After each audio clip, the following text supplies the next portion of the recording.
Hello, everyone, and thanks for joining me for this conversation about fellowships. Now, this is kind of one sided communication, so it's not ideal for talking about fellowships. So, after this video, if you do have questions, please feel free to message me on Twitter or send me an email, and I'll give you those contacts at the end. So, first question is a fellowship right for me?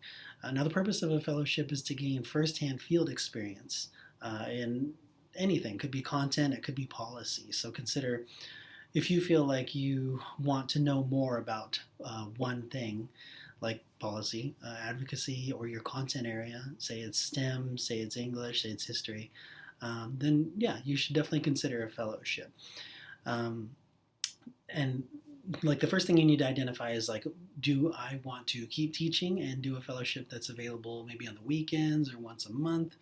Or am I ready to step out of the classroom for maybe a full year or longer to do like a really in-depth fellowship, right? So that was kind of the case for me. And what was good about, for me, I did the Einstein Fellowship, the Albert Einstein Distinguished Educator Fellowship in 2018, which you have to apply for. And that was a full year out of the classroom. And that was a good kind of test to see if I was in fact ready to leave the classroom. Uh, so for anyone who's maybe in those shoes where you're thinking like, I'm not really sure if now's the time, fellowship kind of is a good opportunity to just like test those waters, right?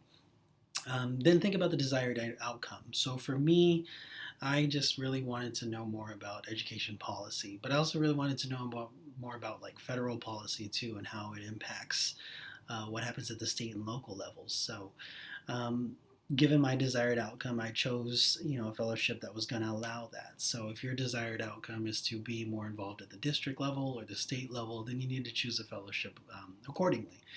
Now you'll have access to Google and you know how to search for things. And I was going to flag a few resources for you, but honestly, if you just your best bet is to Google, say STEM fellowships in Texas, right, or wherever you are. So that brings me to my next point: is consider the location. If you want to stay in state, if you want to stay local, or if you're up for packing your bags and moving across the country, right? Those are both fair options. For me, it meant going from Texas to Washington, D.C., and so we put half of our stuff in storage, knowing that we intended to come back to Texas. That was kind of always the plan. But we were up for maybe, if things were right, then we could stay in Virginia as well. But it was the right move for us. Also, when you consider those things, like when I say us, I took my family with me to DC, and I know other teachers who hadn't, teachers who just went out for a year and went back to their home state. Both of those are also worth considering. I had a little one at the time; she was 2, and so there was no way I wanted to be away from her for a full year. Next, I would think about the funding sources, and I mean that in two ways. One, I mean, like, are you actually going to get paid for doing the fellowship? And most of these are the answer is yes. Just like, is it enough to? Is it like financially viable, right? So depending on where you live, and if you're still maintaining a mortgage, say in your home state of California, well, then that number has to be pretty high, versus maybe those of us that are coming from the Midwest.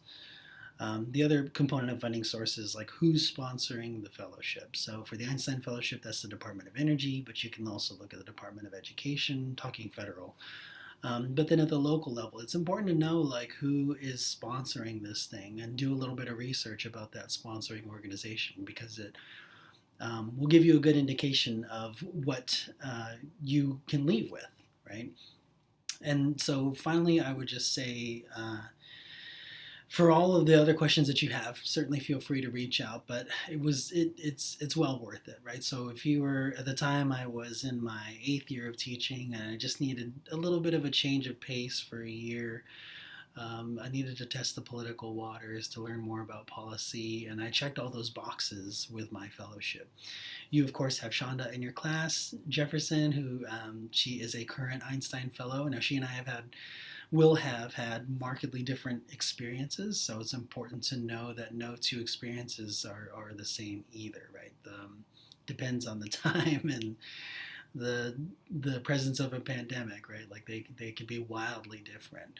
There are also lots of other stories who have done different fellowships, so do a little bit of research and reach out to the stories who preceded you, right? Like almost certainly a handful of them have done one fellowship or another.